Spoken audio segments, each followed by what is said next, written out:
ஒரு சின்ன கிராமத்துல ரெண்டு பொண்ணுங்க இருந்தாங்க. ஒருத்தவ வெள்ளையா இருப்பா, இன்னொருத்தவ கருப்பு நிறத்துல இருப்பா. அந்த பொண்ணு தான் தன்னோட குடும்பத்தையே கட்டி காத்துக்கிட்டு இருந்தா. என் கருவாச்சி அக்கா, காலங்கத்தாலேயே வீடு கூட்ட ஆரம்பிச்சிட்டியா? சரி சரி, வீட்டுக்குள்ள குப்பை இருக்கு, அதை விட்டுட்டு என்ன வெளியே வந்து கூட்டிட்டு இருக்கிற? வா கருவாச்சி அக்கா, உள்ள போய் கூட்டலாம் ஃபர்ஸ்ட். நீ காலையிலே குளிச்சிட்டியா? ஆனா உன்னை பார்த்தா சுத்தமா குளிக்காத மாதிரி இருக்கு. ஆனா என்ன பாத்தியா? எப்படி இருந்தாலும் நான் குளிச்ச மாதிரி தான் இருப்பேன். ஏன்டி இப்படி என்னை கூப்பிட்டு அசிங்கப்படுத்துற? வேணும்னு எப்ப பார்த்தாலும் கருவாச்சி கருவாச்சினே கூப்பிடுற. நான் உன் நிறத்தை வச்சு கூப்பிடுறேன்னா நீ மட்டும் ஏன் என் நிறத்தை வச்சு கூப்பிடுற? இங்க பாரு வள்ளி, தயவு செஞ்சு இனிமேல் இந்த மாதிரி கூப்பிடுறத நிறுத்திட்டு உள்ள போய் வேலையை பாரு. இதை பாரு, நீ இன்னைக்கு எந்த கடைக்கும் போய் வேலை பார்க்க வேணாம். உன்னை பார்க்கறதுக்கு மாப்பிள்ளை வராங்களாமா. மாப்பிள்ளை வீடு வர நேரத்துல கொஞ்சமாச்சும் மேக்கப் போட்டுக்கொடி மூஞ்சில. அப்பதான் கொஞ்சமாச்சும் வெள்ளையா தெரிவ, இல்லைன்னா ரொம்ப கருப்பா தெரிவ. வரவனும் வேணான்னு சொல்லிட்டு போயிடுவான்.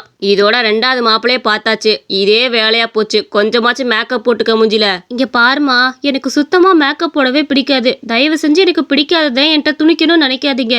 நான் எப்படி இருக்கேனோ அதை சந்தோஷமா இருக்கேன். நீங்க தான் என்னை ரொம்ப கஷ்டப்படுத்துறீங்க. நான் இப்படியே தான் வந்து நிற்பேன். அந்த மாப்பிள்ளைக்கு என்னை இப்படியே பிடிச்சி ஏத்துக்கிட்டா ஏத்துக்கட்டும், இல்லைன்னா என்னை ஏத்துக்கவே வேண்டாம். அக்கா அக்கா, இந்த டயலாக்க நீ அடிக்கிறது நிப்பாட்டு. இதோட ரெண்டாவது மாப்பிள்ளையும் போயாச்சு. இதுக்கு மேலேயும் போனா நம்மளால முடியாது. நீ வா, நான் உனக்கு அழகா மேக்கப் போட்டு விடுறேன். நான் போடுற மேக்கப்ல நீ நல்லா பளபளன்னு வெள்ளையா தெரிவக்கா. அப்ப மாப்பிள்ளைக்கு கண்டிப்பா உன்னை பிடிக்கும். இவ எவ்வளவு சொன்னாலும் கேட்க மாட்டாடி. சரி வா, எப்படி இருக்கியோ அப்படி இரு. மாப்பிள்ளை வீடு வரப்ப கொஞ்சமாச்சும் குளிச்சு நீட்டா இருக்க வேணாமா? போய் குளி போ. அம்மா, என்னை பார்த்தா குளிக்காத மாதிரியே தெரியுது. உங்க எல்லாத்துக்கும் முன்னாடி நான் தான் காலையில வெள்ளனே குளிச்சேன். தயவு செஞ்சு என்னை ரொம்ப ரொம்ப அசிங்கப்படுத்தாதீங்க. நான் கிளம்பி வரேன், போங்க. தம்பி உக்காருப்பா, ஏன் நின்றுக்கிட்டு இருக்க? உக்காரியா? அட உக்காரு கண்ணு, நம்ம வீட்டில் ஒருத்தர் ஆக போற. இன்னும் எதுக்கு நின்றுக்கிட்டு இந்த ஃபார்மாலிட்டிஸ்லாம்? நீ உக்காந்துக்கடாப்பா. இல்லைங்கம்மா, பரவாயில்ல இருக்கட்டும். நாங்கள் ஒரு முடிவோட பேச வந்திருக்கிறோம். அதை பேசிட்டு சரின்னு சொன்னா நான் இதுக்கு சம்மதிக்கிறேன், இல்லைன்னா நாங்கள் கிளம்பிடுறோம்மா. பாருமா, நாங்கள் பின்னி பிணைஞ்சு பேச வரல பார்த்துக்க.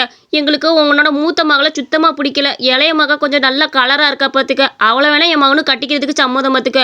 அவனுக்கும் அவ்வளோதாம்மா பிடிச்சிருக்கு. அதனால உன் இளைய மகளை வேணா கட்டி கொடு. உன் மூத்த மகளை வேணா வேற பையனு பார்த்துக்கம்மா. எங்களால் இதுதான் முடியும் பார்த்துக்க. அது எப்படிம்மா? இளைய மகளுக்கு உடனே எப்படி கல்யாணம் பண்ண முடியும்? மூத்த மகளுக்கு கல்யாணம் ஆனால் தானே இளைய மகளுக்கு பண்ண முடியும். கொஞ்சம் புரிஞ்சுக்கிட்டே யோசிச்சு பேசுங்கம்மா. எம்மா, ஒன்றும் அவசரம் கிடையாது. உன் மூத்த மகளுக்கு கல்யாணம் பண்ணி வை முத. அதுக்கப்புறம் நாங்கள் இளைய மகளுக்கு சம்மந்தம் பேசிக்கிறோம். என்ன, எங்களுக்கு ஒன்றும் பிரச்சனை கிடையாது. அப்படி இருந்தால் சம்மந்தம் பேசுவோம், இல்லைன்னா நாங்கள் கிளம்பிக்கிட்டே இருக்கோம்ப்பா. ஆளை விடுங்க. எங்கனாலாம் இந்த கருப்பாக இருக்க பொண்ணை கல்யாணம் பண்ணிட்டு போக முடியாது. 4 பேர் 4 விதமாக பேச மாட்டாங்களா? அம்மா, அவங்க இதுக்கு மேலே யோசிச்சு என்ன பண்ண போகிறாங்க? இதுக்கு மேலே அவங்க சொல்கிறதுக்கு ஒன்றும் இல்லை. அவங்களுக்கு கல்யாணம் பண்ணி கொடுக்க விருப்பம் இல்லை. நீ இடத்த காலி பண்ணு. இதுக்கு மேலே இங்கே இருந்தால் நமக்கு அசிங்கம் தான் வந்து சேரும். கிளம்புமா ஏண்டி, உங்ககிட்ட அப்பவே சொன்னேன்ல, ஏதாவது முகத்துக்கு க்ரீமை வாச்சு போட்டுவா, மேக்கப்பை வாச்சு போட்டுவான்னு. இப்போ பார்த்தியா, இந்த மாதிரி பிரச்சனை வரும் தாண்டி நான் அப்பவே சொன்னேன். கொஞ்சம் கூட புரிஞ்சு நடந்துக்கிற மாட்டேற. உன் மனசுல நீ ரொம்ப கலராக இருக்கேன், அழகா இருக்கேன்னு நினச்சிக்கிட்டு இருக்க. ஆனால் அது உண்மையே கிடையாது பார்த்துக்க. நீ கொஞ்சமாச்சும் மேக்கப் போட்டாதான் மாப்பிள்ளை உன்னை ஏற்றுக்குவாங்க. வர்றவங்க பூராத்துக்குமே உன் தங்கச்சியை தான் கல்யாணம் பண்ணிக்கணும்னு ஆசை இருக்குது. உன்னை கல்யாணம் பண்ணிக்க யாரும் முன்னெடுத்து வர மாட்டேங்கிறாங்க. என்னத்தை தான் பண்ணுறதுன்னு தெரிய மாட்டேங்குது. போதும், நிறுத்துமா. ஒவ்வொரு தடவையும் என்னை இப்படி கூப்பிட்டு வச்சு அசிங்கப்படுத்துறீங்களா? எனக்கு பிடிக்குதோ பிடிக்கலையோ, எனக்கு கல்யாணமே வேணாம், ஆளை விட்டுருங்க. நான் கடைக்கு கிளம்புறேன். நான் சம்பாரிச்சு நிம்மதியாக இருந்தால் எனக்கு அது போதும். எப்போ பார்த்தாலும் கல்யாணங்கிற பேரில் ஒரு பொம்மை மாதிரி என்னை நிற்கணும்னு நினைக்கிறீங்க. எனக்கு அப்படி நிற்கிறது பிடிக்கல. இந்த வசனத்துக்கெல்லாம் உனக்கு ஒன்றும் குறைச்சல் இல்லடி. நீ என்னமோ பண்ணு. கல்யாணம் ஆகாமல் கடைசி வரைக்கும் கிளவியாவா இரு. அப்போதான் உனக்கு என்னன்னு தெரியும் இதெல்லாம்.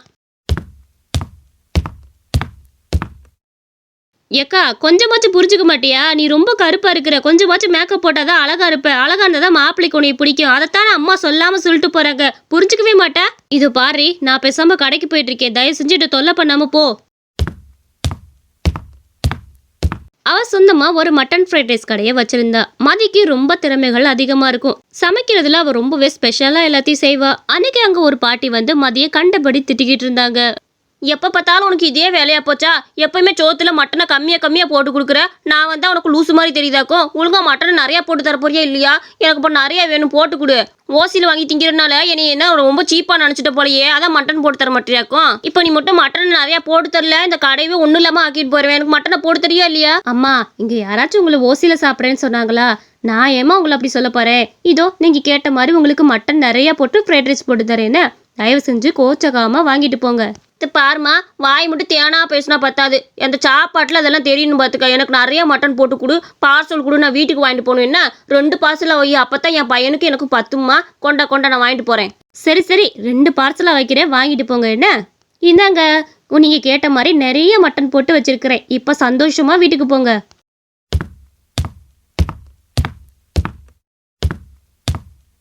ஏங்க சொல்றேன்னு கோச்சுக்காதீங்க.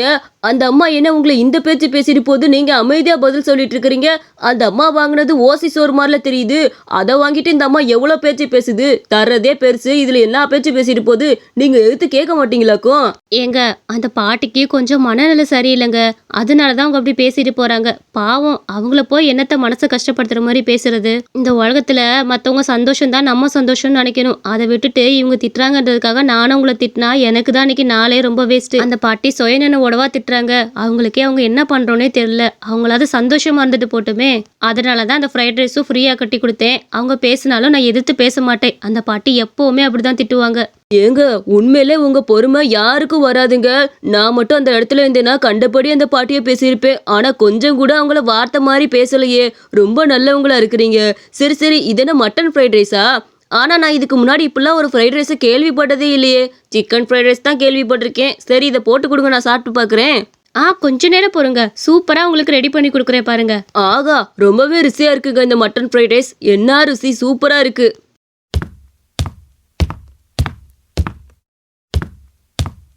அக்கா, அம்மா பணம் வாங்கிட்டு வர சொல்லுச்சுக்கா. மத்தியான சாப்பாட்டுக்கு பணம் கொடுக்காம போயிட்டேன். கோச்சிக்கிட்டு போயிட்டா நாங்களாம் சாப்பாட்டுக்கு என்ன பண்றது?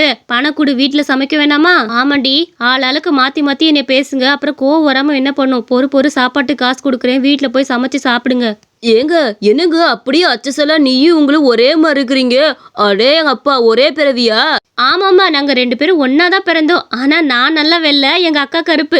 எங்க 2 பேத்துக்குள்ள உள்ள வித்தியாசமே இதுதான். மற்றபடி மூஞ்சி எல்லாமே ஒரே மாதிரி இருக்கும். ஸ்கூலு காலேஜில் கூட கேட்டிருக்கிறாங்க, ஏண்டி நீ இவ்வளோ வெள்ளையா பிறந்த, உங்க அக்கா ஏன் இவ்வளோ கருப்பா பிறந்தான்னு. அதுக்கு நானா காரணம் ஆக முடியும்? கடவுள் என்ன இவ்வளோ அழகா படிச்சிருக்காரு. எனக்கா நான் சொல்றது சரிதானே? உனக்கு எனக்கு உள்ள வித்தியாசம் இது ஒன்று மட்டும்தானே. ஏண்டி வந்தவர் முன்னாடி நீ அசிங்கப்படுத்துற? தயவு செஞ்சு போ, பேசாம காசு வாங்கிட்டு வீட்டில் போய் சாப்பிட்ற வேலையை பாரு. ஏங்க, நீங்க ரொம்ப அழகா இருக்கீங்க. இது சொல்லிட்டு போலான்னு நினைச்சேன். சொல்லிட்டேன், போயிட்டு வரேன். உங்க தங்கச்சி ரொம்ப குறும்புக்கார பொண்ணா இருப்பா போலயே. பரவாயில்ல, நல்லா தான் பேசுறா. ஏங்க, உங்க குடும்பத்தையும் நீங்க தான் பாத்துக்கிறீங்களா? வேற யாரும் சம்பாதிக்கிறது இல்லையா? இந்த கடையை வச்சுதான் நீங்க பொழப்பு நடத்துறீங்களா? ஆமாங்க, இந்த கடை தான் எங்களுக்கு தெய்வமே. இந்த கடையை நானாக தான் சம்பாரிச்சு வச்சேன்.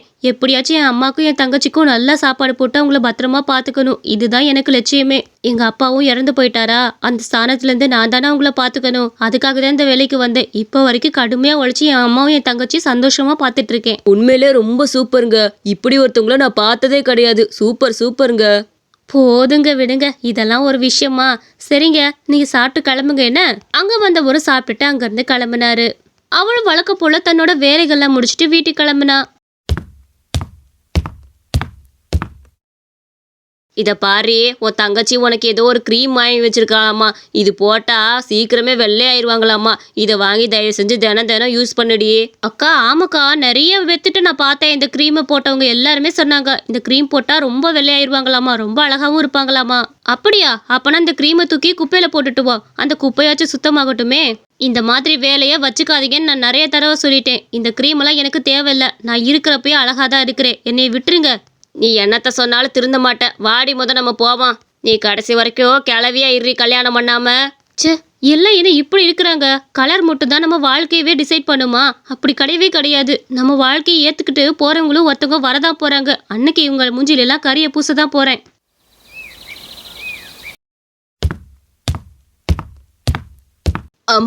அம்மா, வீட்ல யாரு? கொஞ்சம் வெளியே வரீங்களா? அட, யாருப்பா நீ? பார்க்க பணக்கார பையன் மாதிரி இருக்கிற. எங்க வீட்டுக்கு வந்திருக்கிற, என்ன விஷயம்ப்பா? ஆமா, சொல்றேன். என் வாழ்க்கையை பத்தி தான் பேச வந்திருக்கிறேன். கொஞ்சம் உள்ள போய் பேசலாமா? உங்க பொண்ணோட வாழ்க்கையை பத்தியும் பேச வந்திருக்கிறேன். அட, சரி வா உள்ள வந்து உட்காருப்பா. ஒரு காஃபி போட்டு கொடுக்குறேன், குடிச்சிட்டே பேசலாம். என்ன? அட, அவர் கண்டிப்பா என்னையும் பொண்ணு கேட்க தான் வந்திருக்காரு. கண்டிப்பா இவர் எனக்கு பிடிச்சிருக்கு. அக்கா கல்யாணம் பண்றாளோ இல்லையோ, இவரை நான் கண்டிப்பா கல்யாணம் பண்ணிப்பேன். அந்த கடையில பார்க்கும் போதே இவரே எனக்கு பிடிச்சிருக்கு, அவருக்கும் என்னை பிடிச்சிருக்கு போல. சொல்லுப்பா, என்ன விஷயம்னு சொல்லு.